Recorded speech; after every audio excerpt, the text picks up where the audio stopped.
नमस्कार. MPSC प्रिलिमचा result काल लागलेला आहे. 29 मार्चला जी निर्धारित तारीख आहे त्या तारखेलाच आपली मुख्य परीक्षा स्टार्ट होणार आहे.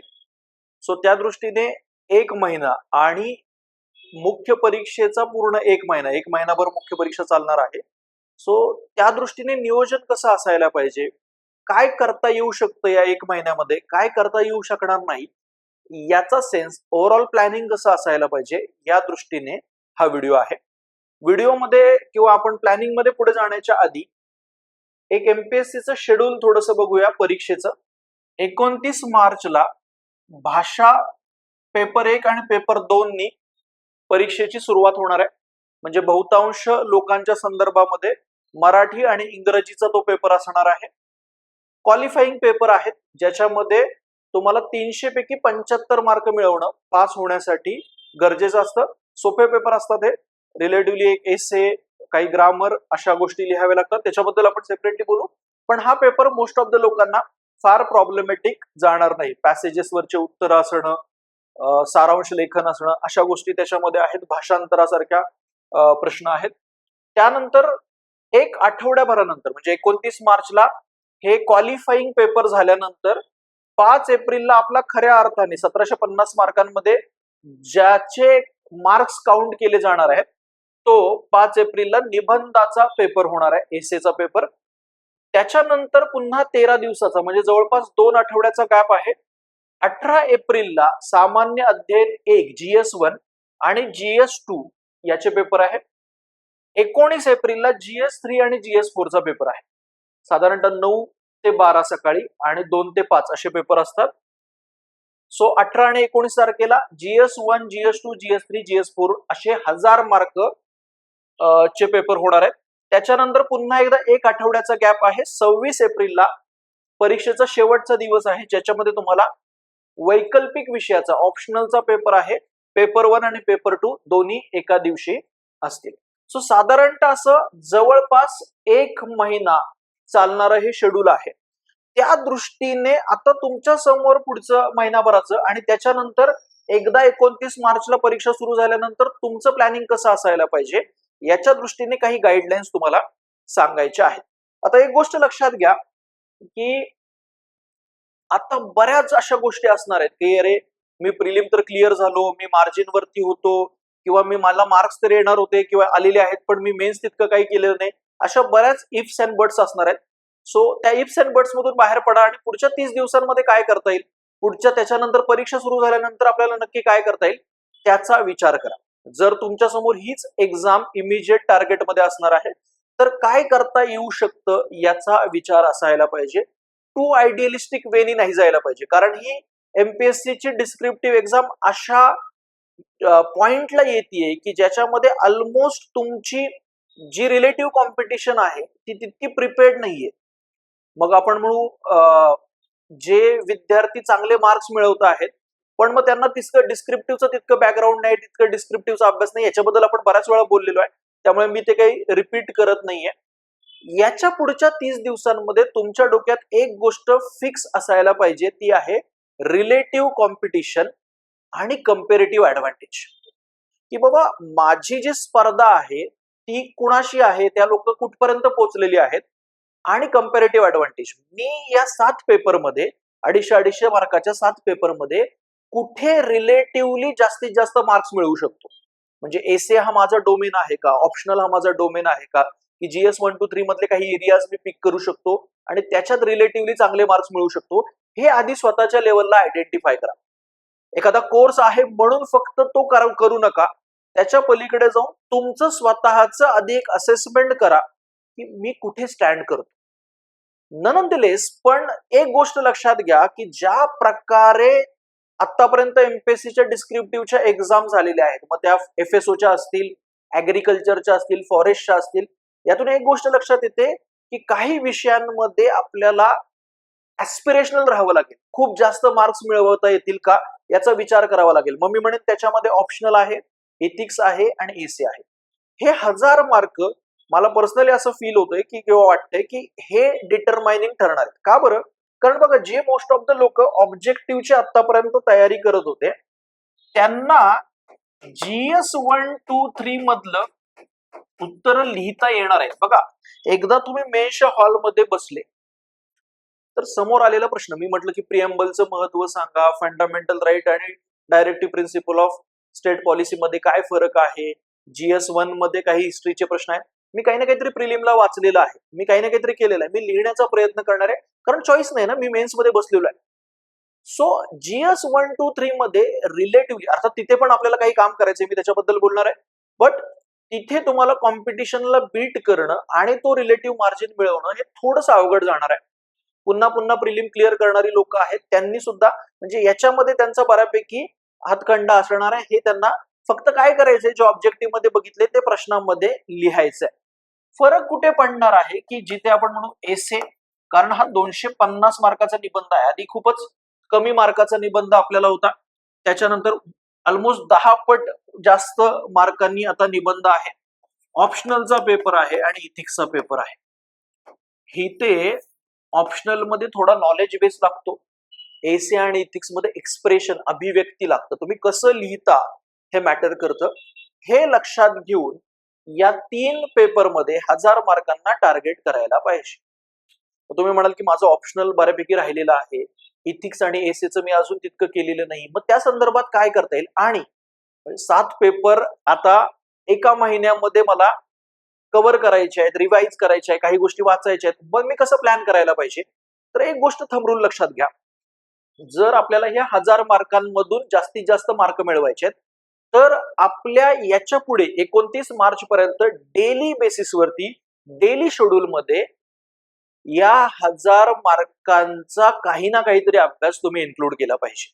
म्हणजे आपण ना सहसा युपीएससी जे प्रिलिम क्लिअर करतात आणि प्री आणि मेन्स मध्ये प्लॅन करतात, त्यांना असं सजेस्ट करतो की तुमचं समजा मॉर्निंग सेशन, मी म्हटलं की 8 AM ला सुरू होतोय, काही लोकांचा 7 वाजता सुरू होत असेल, काही लोकांचा 9 वाजता सुरू होत असेल, पण मेन्स वाल्याने एक लक्षात घ्या, आता जास्तीत जास्त अभ्यास करायचा आहे. सो जर तो उशिरा सुरू होत असेल दिवस, तर ही मोठी अपॉर्च्युनिटी आपल्याला गमवायची नाहीये. अभ्यासाचा एकंदर टाइम, इंटेन्सिटी ओव्हरऑल वाढली पाहिजे. मग समजा तुम्ही 8 वाजता अभ्यास सुरू करताय, तर पहिला मोठा सेशन मी म्हणेन दुपारी 2 किंवा 3 वाजेपर्यंत तुम्ही ऑप्शनलला दिला पाहिजे. ऑर फॉर दॅट मॅटर आणखी सोपं करायला, तुमच्या याच्या पुढे या महिन्यातला 50% वेळ तुम्ही ऑप्शनलला दिला पाहिजे. ऑप्शनल मध्ये काय करायचंय बघा, जर तुमचा ऑप्शनल अर्धा चांगला झालेला असेल आणि अर्धा बाकी असेल, तर तो अर्धा चांगला झालेला ऑप्शनल आणखी चांगला कसा करता येईल, म्हणजे हे नीट लक्षात घ्या. काय होईल, ज्यांचा अर्धा ऑप्शनल झालेला आहे ते लोक पुढचा ऑप्शनल चांगला करण्याचा प्रयत्न करतील, पण तो 1 महिन्यात तितका होणार नाहीये. मग ऍटलिस्ट तुमचा जो चांगला झालेला आहे तो आणखी चांगला करा, जो राहिलेला आहे तो ऍटलिस्ट ऍव्हरेज लेवलचा आणण्याचा प्रयत्न करा. म्हणजे काय की ऑप्शनल मधल्या सिलेबसचा पॉइंट आहे, त्याच्या रिलेटेड एक 4-5 मुद्दे आहेत का माझ्याकडे लिहिण्यासाठी, याचा विचार करा. या पॉइंट रिलेटेड मला अवेअर आहे का, ऍटलिस्ट नॉलेज आहे का, याचा विचार करा. एखाद्याचा ऑप्शनल फारच राहिला असेल तर त्यांनी सुद्धा ही बेसिक फॅमिलिअरिटी वाढवण्याचा प्रयत्न करा 50% वेळामध्ये. म्हणजे सिंपल गणित आहे बघा, ऑप्शनल मध्ये एखादा पेपर प्रश्न आला, जो त्या प्रश्नाचं ऍटलिस्ट उत्तर लिहिणार आहे त्याला मार्क्स मिळणार आहेत, जो काहीच त्याच्याबद्दल लिहिणार नाही त्याला मार्क्स मिळणार नाहीये. सो ऑप्शनलला 50% वेळ द्या, दुपारचा 2 ते 3 वाजेपर्यंत तुमचा ऑप्शनल झाला पाहिजे. बघा, ऑप्शनल हा इंटेन्सिटी किंवा इंटेन्स विषय आहे, ज्याच्यामध्ये तुम्हाला खूप एनर्जी द्यायची आहे, खूप जास्त प्रमाणात तुम्ही ड्रेन होऊ शकता. लगेच मग दुसरा इंटेन्स विषय सुरू करायचा नाही. काय करायचं, मग या मधल्या दुपारच्या स्लॉटमध्ये ज्याच्यात रिलेटिव्हली थोडस आपण म्हणू मधुरावस्था पाक पण सुरू झालेला असतो, थोडं रिलेटिव्हली लिथार्जिक वाटत असतं, आणि ऑप्शनलची एक आपण म्हणू मोठा सेशन झालेला आहे. सो आता याच्या पुढे हे 2 तासामध्ये 3 ते 5 किंवा 2 ते 4 याच्यामध्ये काय करा, डेली बेसिसवरती 29 तारखेपर्यंत एसे आणि इथिक्सचा अभ्यास करा. बघा, एसे आणि इथिक्स असे विषय आहेत ना की जिथे फार कंटेंट पेक्षा तुम्ही कसं लिहिता, कसा एसे फुलवता, याला जास्त मॅटर करतं. आता उद्या आपण दुसरा कॉम्प्रिहेन्सिव्ह एसेचा पेपर प्लॅन केलेला आहे. जर तुम्ही आतापर्यंत एसे लिहिलेला नसेल, एसेच्या पेपर पासून दूर राहत असाल, तर पहिल्यांदा तो लिहिला पाहिजे. एसेच्या बाबतीत जोपर्यंत तुम्ही लिहित नाही तोपर्यंत पुढचं प्लॅन करता येत नाही, किंवा त्याच्या बाबतीत बाकीच्या गोष्टी करता येत नाही. नक्की काय करताय तुम्ही एसेच्या बाबतीत, कुठे आहात, हे अंडरस्टँड झालं पाहिजे. तर इथिक्स आणि एसेचं मी काय करेन, रोजच्या बेसिसवरती अभ्यास करेन आणि मग नंतर संध्याकाळपासून काय करेन, संध्याकाळच्या 6 वाजल्यापासून पुढचं सेशन GS 1 to 3 साठी प्लॅन करेन. 3 गोष्टी म्हणजे मला याच्या पुढे पॅरलली घेऊन चालावं लागेल. म्हणजे तुम्ही आता असं प्लॅन नाही करू शकत, मी 10 दिवस ऑप्शनल करेन पूर्ण, 10 दिवस GS करेन, नाही. याच्या पुढे पॅरलली आपल्याला सगळ्या गोष्टी घेऊन जाव्या लागणार आहेत, कारण टाइम आता आपल्या समोर लिमिटेड आहे. मग मला 3 गोष्टी दिवसभरात करायच्या. एक, ऑप्शनलला मॅक्झिमम टाइम द्यायचा आहे.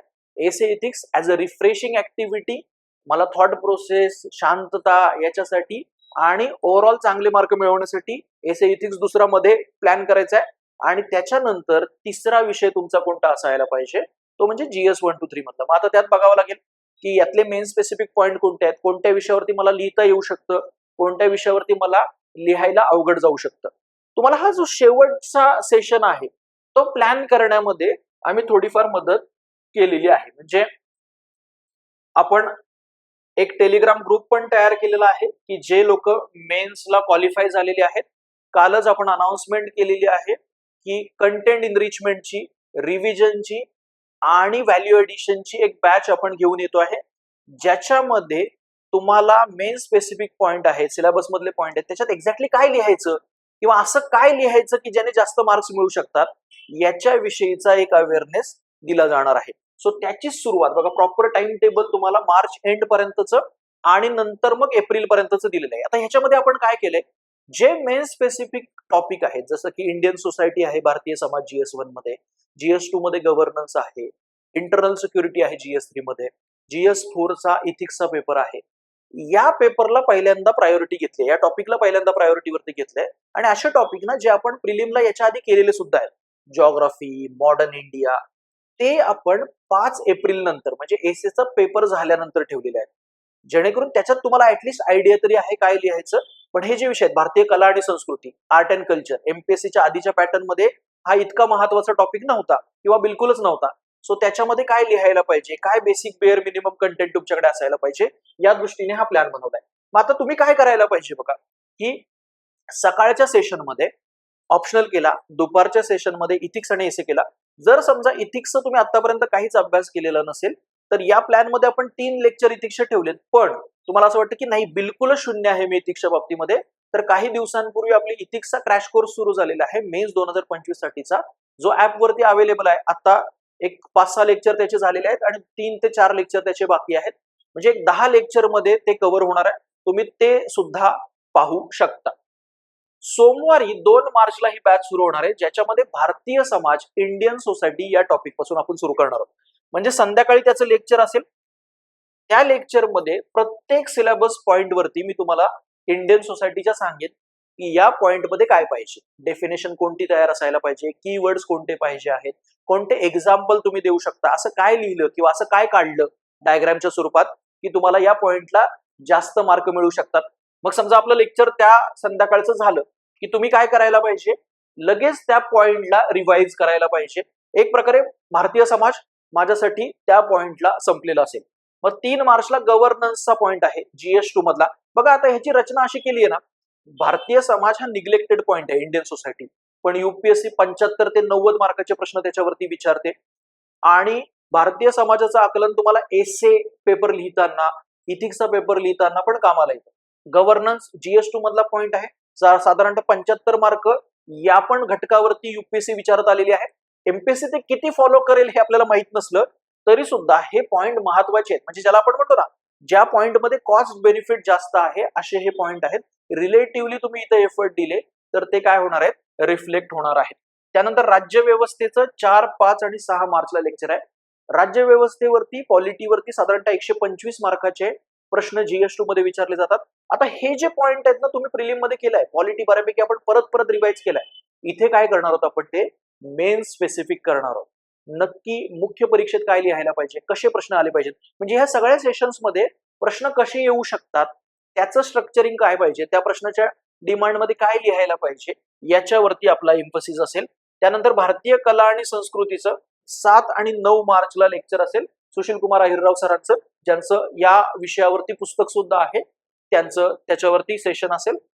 सो अशा प्रकारे प्रॉपर प्लॅन करून तुम्हाला महिनाभराचं शेड्यूल बनवून दिलेलं आहे. ही सर्व लेक्चर जे महिनाभर चालणार आहेत आणि त्याच्यानंतर आपण म्हणू की एसएचा पेपर झाल्यानंतरचे पण काही सेशन्स आहेत, ते सगळ्याची फी आपण काल डिक्लेअर केल्याप्रमाणे केवळ ₹1 आहे. त्याच्यासोबत टेस्ट सिरीजचं पण शेड्यूल आहे, फक्त टेस्ट सिरीजची पेपर इव्हॅल्युएशनची फी आहे. बघा हे अशा पद्धतीने केले ना की पर्यावरण वगैरे सारखे घटक तयार होतील. 29 मार्चला तुमचा कंपल्सरी मराठी आणि इंग्लिशचा पेपर संपला की 30 मार्च नंतर आपण एक्सपेक्टेड एसे वरती चर्चा करणार आहोत. काय लिहायला पाहिजे, वुमन वरती एसे आला तर, सोशल मीडियावरती एसे आला तर, इन्व्हायरमेंट वरती एसे आला तर, काय काय लिहू शकतो आपण त्याचा आपण विचार करणार आहोत. सो 5 एप्रिलला आपला पेपर आहे, तर त्याचे एक 4 दिवस आपण 30 मार्च ते 2 एप्रिल अशा अपेक्षित विषयांवरती चर्चा करणार आहोत. सो या पूर्ण प्रोसेसमध्ये तुम्ही ते लेफ्ट आउट पण फील करणार नाहीयेत. तुम्ही एक प्रकारे एक प्रॉपर स्ट्रॅटेजिक गायडन्सनी आणि हँड होल्डिंग सपोर्टनी पुढे जाणार आहात. हे दोन्ही लेक्चर म्हणजे हे सर्व लेक्चर ऑफलाईन आणि ऑनलाईन दोन्ही फॉर्मॅटमध्ये असणार आहेत. आपण आधीच मुलांना ग्रुपमध्ये ऍड केले, त्याच्यामध्ये बाकीचे सगळे डिटेल्स पण आपण शेअर करत आहोत. तुम्हाला आधी त्या ग्रुपमध्ये ऍड व्हायचं आहे आणि त्याच्यानंतर त्याच्यात तुम्हाला लेक्चरचा ऍसेस बद्दल किंवा तुम्हाला ऑनलाईन लेक्चर करायचे असतील तर ते कशा पद्धतीने करता येतील याच्याबद्दल गायडन्स मिळेल. एक गोष्ट लक्षात घ्या, हा प्रोग्राम स्पेसिफिकली जे लोक प्रिलिम क्लिअर झालेले आहेत त्यांच्यासाठी आहे, फास्ट ट्रॅक मोड मध्ये आहे. बाकी लोकांनी प्रिलिम वरती फोकस करावा अशी एक साधी अपेक्षा आहे. एकदा 31 मे झाला की जून पासून आपण पुन्हा मुख्य परीक्षेला सुरुवात करूया. ठीक आहे. सो जे सिलेक्ट झालेले आहेत ते उद्यापासून त्यांनी एसेचा पेपर लिहायला घेतला पाहिजे. उद्या 10 ते 1 मध्ये आपल्याकडे एसेचा पेपर आहे, तो दिला पाहिजे आणि त्याच्यानंतर तुमच्या रिक्वायरमेंट नुसार आणि तुम्ही कशा प्रकारे प्रिपेअर्ड आहात त्यानुसार जीएसचे बाकीचे पेपर पण तुम्हाला दिले जातील. काही डाऊट असेल तर या व्हिडिओच्या कमेंट सेक्शन मध्ये तुम्ही कळवू शकता. धन्यवाद.